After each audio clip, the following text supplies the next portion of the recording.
Howdy y'all, I'm Corey from Travel the Board. I've been counting down my top 100 games of all time. Today we're going to round out the first half with 60 to 51. Let's get into it. Alright, kicking it off with my number 60. This is a game that's dropped 9 spots from last year's list, so going from 51 to 60, that's not that bad, relatively the same area. I love this game. The theme absolutely sings and shines through, like it just bleeds into this game. I'm sorry, forgive me, game. Dinosaur Island is a wonderful game. This literally gives you Jurassic Park in a box. Like, I mean, just straight up say it. It even has their little legally different John Hammond right there on the front. It's wonderful. I love the way the DNA tracks work in this game. I love the way you choose your dinosaurs. The dice are beautiful and chunky in this game. I love nice big chunky dice. But the best part of this game is building your park. Putting the dinosaurs into your park, the meeples and the visitors coming into your park, and the way that scores, and the way that literally the people can be basically eaten by the dinosaurs. It's just incredible theming. I love everything about this game from start to finish. This is a game that I've played with multiple different groups of people, and it's worked well with every one of them, and it's entirely because of the theme. It's definitely can be a chunkier game for those of us that really want the more strategy, but at the end of the day, you're just putting dinosaurs in a theme park, and it's Jurassic Park in a box, and we're all having a great time. So this one, it's going to stick around for me. I have Dinosaur World, the sequel game. I've not yet got it to the table, and that makes me really sad because I've actually had it for a little while. It's kind of fell into that corner of, we'll get to you eventually, but I'm really excited for Dinosaur World just as much as I was Dinosaur Island, so I have a feeling I'm going to like it as well, but hopefully I'll get to that this year. We'll see. It's, like I said, it's in the corner of eventually, but number 60, Dinosaur Island. My number 59 has only dropped 4 spots from last year. It is one of my favorite mechanics and one of my favorite themes in games. I love hidden movement games. I love that like Victorian, European era setting. I'm talking about Mr. Jack. This game is super interesting. I love 2-player games. I typically tend to play my games with just one other person, whether it be Lucas or my wife. Those tend to be the people I play the most with. And then the rest of the time, we usually have large groups, so we tend to play more party-style games or racing games or things like that. So the games that play like 4 to 5 tend to be the ones I play the least, just because that's an awkward number for my group of friends and people that I play with. But so a 2-player game that brings together everything I love is something that Mr. Jack just sings with. I love the powers and the movement in the game. I love its 2 players. I love that it plays quickly. This game plays in 20 to 30 minutes. You bust it out, you throw it on the table, and you're done, and you can play it again if you want to. And it's interesting enough that you could swap sides. Like if you want to play for an hour, one person could play one side, then you play again, and the other person play the other side. Whereas a lot of hidden movement games tend to take 2, even 3 hours. So doing the swap back and forth isn't something that you can easily do. You can do that in this one, so that's why it's on my list. Number 59, Mr. Jack. My number 58 is one of my absolute favorite IPs across anything, whether it be movies, books, board games, everything. I love this IP so much. Sherlock Holmes, Watson and Holmes is a fantastic deduction game. Deduction is one of those mechanics that I feel like a lot of people brush to the side. It definitely has a niche audience because it's the type of game where you are just trying to figure something out, and like everybody is just staring at it. We're trying to get different clues, and a lot of people don't love that. A lot of people love to have their pieces on the board. They get to move their pieces, they get their resources. People love to have their miniatures and roll their dice and get to fight. This one is very much just there is a puzzle, and the first one to figure it out wins. The reason I like Watson and Holmes so much is it feels like Sherlock Holmes Consulting Detective, which I also love, except it's a competitive version, and it's much shorter depending on how you play, where it's literally you just go to locations, you look at clues, and you're trying to figure out how to solve the mystery. The first one to solve the mystery correctly is the winner. Now, you can solve the mystery before anyone else, but get it incorrect, and you don't win, and you have to keep going. But the first one to get the answer correct is the winner, and I just really love this one. It literally feels like you are Sherlock Holmes.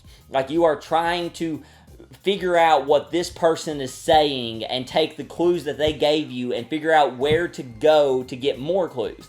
But like in Sherlock Holmes Consulting Detective, you can just kind of travel around and around and around until you figure out the answer, assuming you do or don't care about the scoring system in that game if you just want to solve the mystery. This one, however, you don't want to waste any turns. You don't want to waste any moves because everyone else is trying to solve the same mystery. Everyone else is going to similar places. And what if the place you think you need to go, someone else has already been and you're like, oh no, they're ahead of me? I love that aspect that it is literally a race against the clock and you do not want to waste a single movement in trying to solve this mystery. And when you solve it, if you are the winner, this one gives you a satisfaction like no other. Sometimes when you play games, winning is just like a nice little bonus. We all played the game, we all had fun, we all enjoyed it, but I just happened to score more points. This game, winning feels like winning. Like, you got there first. You beat everyone else, and it's just very satisfying for this one to be the winner. But that's Watson and Holmes. I really love this game, and I love this IP. Alright, my number 57, it's dropped quite a bit. It's down 28 spots from last year, and I think this one is because I think it's got some age on it now. And I still love the game, and I would still break it out and play it right now. I really enjoy it. And most of the time, age on games doesn't bug me. And this one I still think holds up, but it's just got that little bit of rust on it that I'm like, I need to knock that rust off at some point and see if I still love it the way I did. So maybe I'll get it to the table soon and see if I still have that same joy with it that I used to did. But for now, this is where it lives. Another play could bring it up, maybe take it down, who knows. This one could fall off the list eventually, but for now, it is my number 57, Five Tribes. Five Tribes to many of us has become a classic at this point, and it's got the Mancala effect. You pick up the meeples and you drop them along a path and you're trying to put them down in the best way to not help your opponents while also ending on the correct path to get to activate the power you want to activate, and you're trying to clear the board as best you can. You're trying to get the genies, you're trying to get the assassins, you're trying to gather the points and everything. It's just really enjoyable. The back and forth nature of it is really fun. And this is another one for those of you who love puzzles, who love to look at all these meeples on the board and try to figure out the best square to pick up and the best path, the best path to drop those meeples off along the way to end where you want it to and leave the meeples in a nice little path for yourself for later turns. It's very enjoyable. It's very calming game, and the genie's powers are super fun and super interesting, making the game different every time other than the fact that there are 100 meeples spread out in front of you on this board, which again, just like Sagrada, how it was with the dice, all of those dice, I'm that way with the meeples in this game. You just get a giant bag of meeples and you can just pour them out and brrr, they're everywhere. It's very enjoyable. Love this game. Like I said, just got a little bit of rust on it to me. Maybe I can knock it off. Maybe it'll start to slip further on the list. But for now, this is where it lives. Oh, my thing is falling apart. I shouldn't have tipped it up the way I did. Now the box won't even close. Oh, I've made mistakes. I've made so many mistakes.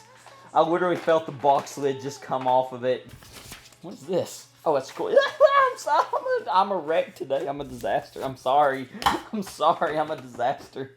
Alright, my number 56 is actually a game I've already talked about in this 10. It is the larger, longer, more grandiose version of Watson and Holmes. Sherlock Holmes Consulting Detective. Now, this is a polarizing game. I have never heard more two sides of the coin of people that hate and love this game. Yes, it's long. Yes, it is crunchy in the sense that you are just literally trying to pull a needle out of a haystack. But that's what I love about it. You've got your newspaper clippings. You've got your map with your literal, length of meters on it that you have to measure to figure out, could this person have gone this far in this amount of time to get to this place? And you're just trying to solve the mystery. This one is literally, what I imagined as a kid playing Clue, taken to 100. Like, you played Clue growing up, and you're just like, it's this person in this room with this thing. And you're like, wow, what would this be like if it was 100 times bigger? That's what this game feels like to me. And the fact that this one, I have the Jack the Ripper one specifically, there are others. This one has a little campaign that goes with it. I love that so much. And this one is something that I will play by myself. I am not a solo gamer. I don't love playing solo games. This is one that I will absolutely bust out on my own, though, and just sit there and figure out this mystery. Now, there is a game aspect to it where you're trying to solve it in a certain amount of time and a certain amount of questions, blah, blah, blah. When I start playing this game, I try to do that. And when I inevitably fail and I get too far along my track to where I'm like, I know I've lost, I just throw it out the window and just solve the mystery. And I'm like, I don't even care anymore. I will read every single piece of everything I have to. I will talk to every person. I will do anything I have to get this mystery correct. That's what I love about this game. And the fact that you're not just trying to solve the mystery and be like, it was this person. At the end of it, they asked you a group of questions. I can't remember how many it is right now. I think it's like 5 questions at the end of it. And you're graded on how many of those questions you get correctly. I think it's hilarious sometimes when you get to the end and the very first question, you're like, I don't even know what that means. I never came across whatever this question is asking me in the entire time I played this. And the moment of realization that you're like, oh God, I went nowhere near the correct path. It's just so funny to me. And then again, that moment when you get it right. It is that cheering, jump up in the air and fist pump moment that just feels so good. I know this game isn't loved by a lot of people, but I really, really love Sherlock Holmes Consulting Detective. There we go. And we finally push a game. Oh, that almost fell off the table. It's okay. Are you okay? Yeah, it's okay. It's okay. My number 55, we finally have a game that is rising up the list from last year, up 10 spots from last year, and I know why. I have played this game multiple times this year, and it has gone incredibly well every time I've played it. I'm actually going to a Halloween party tomorrow night that I think there's a chance this one might get broken out and played because it plays great with a large group of people. The interactions in it are fantastic, and one of my favorite things, one person gets to run the game, which is always my role, and I really enjoy doing that. I am talking about Deception Murder in Hong Kong. First off, the longest unnecessary name of a game ever that I feel like could have been changed, but at the same time, it kind of fits, so we'll take it. And also, if you haven't realized in this group of 10, I love mystery games. Even though this one's more of a social deduction type game, I clearly love games where you're trying to solve a mystery. Like I said, I love Sherlock Holmes, love everything about it, so mystery games, let's go. But Deception Murder in Hong Kong, being that person that lays out the bullets and gives the clues, I've said this in previous videos, the ones where you kind of do the thing and people immediately turn their heads and look at you like what you did makes no sense, but in your mind it makes perfect sense, is so funny. I love that. And then the times where one person at the table just like locks eyes with you and you're like, you get me? I get you. Yeah. Like, those are good, cool moments. Deception Murder in Hong Kong is a great game. I'm hoping to get it played again tomorrow night maybe. Wonderful game. It's risen up the list 10 spots. And this is not a new game. For a non-new game that I have played for years at this point to go up the list due to some wonderful plays this year, that says a lot to it, especially considering so many new games have come onto the list above it. I think that's some really strong power to stay on the list and go up. There we go. That one actually stayed upright, didn't get hurt. Maybe I'll get good at this eventually. We'll see. All right, my number 54 is my second favorite light filler game, that wonderful little 15-minute game to get the night started, to play in between your big games when you need a breather, but you still want to kind of play something. There are much bigger versions of this. There are much cooler versions of this. I have the small 10 version, which to me is enough. It's all I really need. I'm talking about Sushi Go. Sushi Go is so much fun. I love drafting games, and this one is just a pure drafting game. The super easy scoring methods, the way that I can teach this to anyone in just a minute and just immediately deal out some cards, and within a couple minutes of this being on the table, we're playing. And you can play it multiple times. people, when they play it the first time, they start to figure out the strategy, and they're like, hey, let's play it again. I think I figured out what I want to do. And then you just keep playing it, and it's super simple. It's super easy. Like, it's just a wonderful game. Who doesn't know Sushi Go? You can get this at Walmart. Like, the bigger versions, Sushi Go Party, and all the newer ones that have come out. Actually, at Gen Con this year, there was a really cool one that I actually considered getting. I decided not to, but I really, really considered it. But it's because Sushi Go, just this little tin, just this little deck of cards. It just has cards in it. That's all that's in here. Like, that's all I really need, is just bust this out on the table and just throw it down and say, let's play a quick little cute game. And the art is so cute. The little sushi people are so cute. Wonderful game. It's my second favorite light filler game. It used to be my favorite until I have a brand new game on my list that is my new favorite light filler game further up the list. Stay tuned for future lists and you'll see what that is. But Sushi Go for now. Alright, it's time for a little bit of a weird entry here. My number 53, it's down 22 spots from last year. And the reason why is it's a solo game. Pretty much purely a solo game. Some people will tell you can play it with 2 people. It's a solo game. Period. End of story. It's a weird one because, like I said, I'm not a solo gamer. But here's why it's so weird. I have only played the physical version of this game about 5% of my plays. And I know that sounds like, what is that, 1 play? No, it's quite a bit of plays because this is my second most played game of all time. But like I said, 95% of those playthroughs have been on my phone, the app version of this game, because it's a solo game. And the reason I play the app version so much is I would have carpal tunnel. My fingers would have fallen off of my hands if I had to shuffle this much by playing this game as much as I have and shuffling and shuffling and shuffling.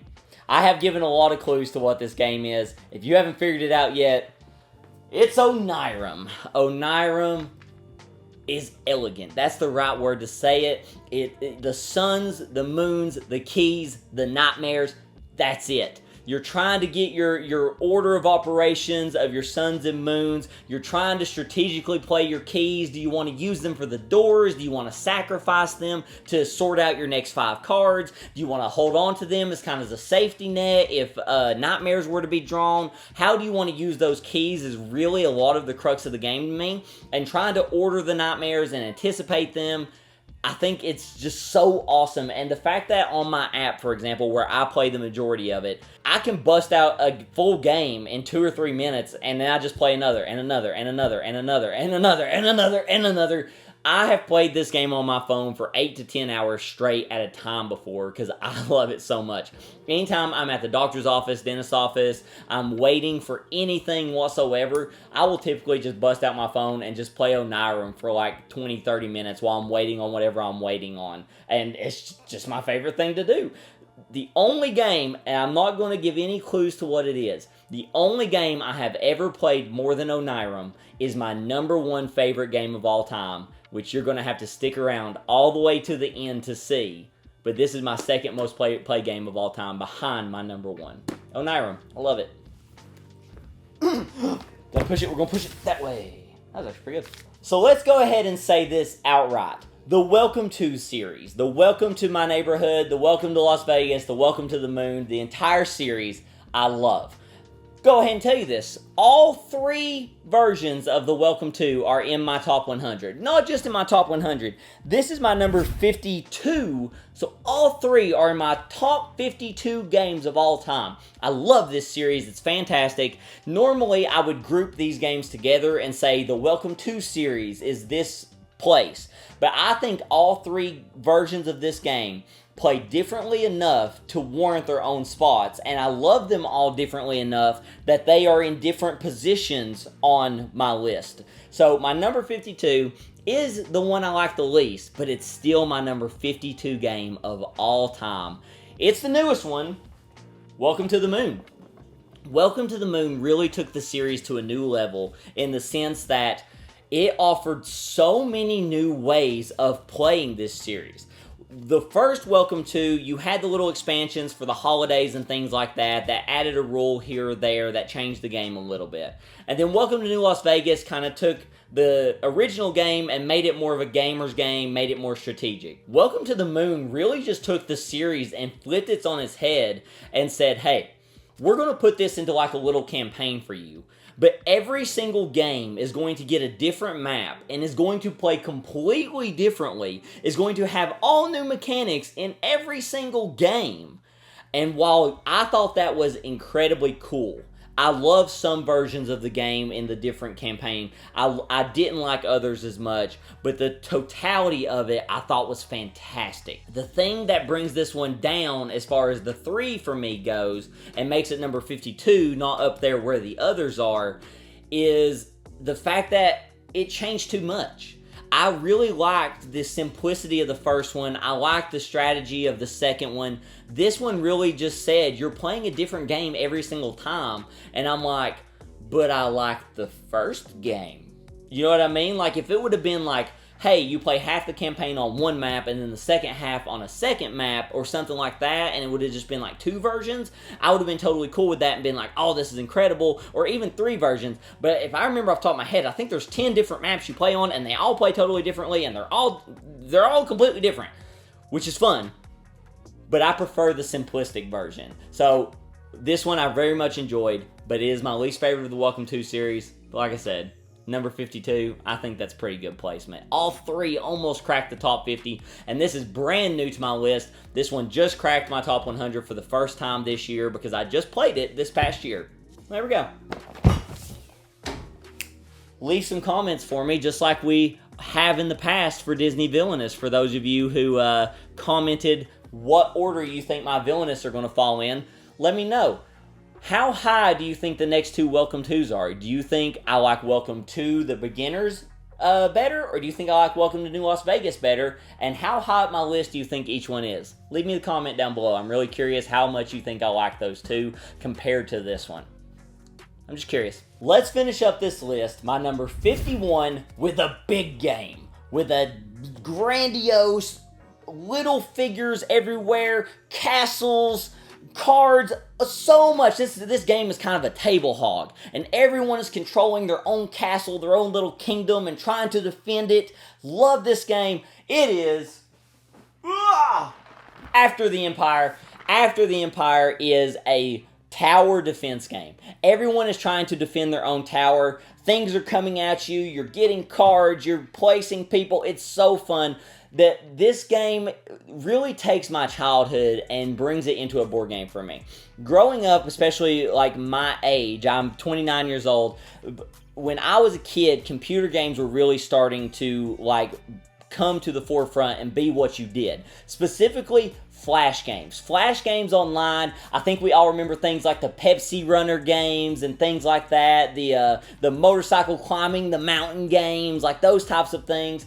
But my favorite Flash games were tower defense games. There were so many different versions of them, and this is just something that I love. When I play this game, it takes me back to childhood, playing those tower defense games, putting your people out there, trying to protect yourself, and this one does it in such a great way, where you actually have a physical castle in front of you. You're taking the walls away. You're upgrading it from wood to stone. It has the little different kinds of figures that you literally put inside the castle. My only critique of this game, literally my only one, is that I kind of wish that the components were even bigger, because the little figures that you put inside the castle are really small.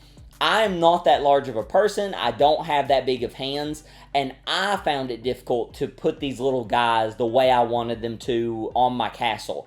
People have larger hands than me. People are larger than me. Those people, I kind of feel bad for when they play this game, because they are having a very difficult time putting these guys in there, and I'm struggling. Other than that little feature of the components and making it difficult for some people to be able to play it and have as much fun because they're too focused on trying to get things placed properly, fantastic game. I love it from start to finish. When I saw this one on GameFound, it was one of the first things I backed. I read the first descriptor and I was like, all right, we're backing that. What's the max level? We're backing that. Now let me go actually look at the game. okay, I made a good decision. And when it came in, I was over the moon about it. It did take a while for this one to come in, though. The pandemic affected this one. Shipping prices affected this one coming to me. So this one did take a long time to get to me. But once it finally arrived, it was well worth the wait. After the Empire, fantastic game. If you love tower defense games, you got to check it out. Ugh. No, this one actually reminded me of, like, a more advanced version of Castle Panic. Like, way more advanced. Like, Castle Panic is like a 2 if this is a 10. And I love Castle Panic, so it kind of worked. Alright, that's half of the list done. We're halfway there, 5 videos down, 5 to go. Just a reminder, my top 30, my friends Lucas and Scott are going to be joining me for. They'll be doing their top 30. We also have a special event coming for our top 10, so stay tuned for that. Be sure you hit the like button, show me some love out there, subscribe, ring the bell so that you know when my videos go live so that you can follow this series, plus check out all my future videos. But thank you guys so much for watching. Also comment down below which video from this 10 was your favorite. Which game out of this do you just love or can't wait to play? Thanks for watching, guys. Bye-bye!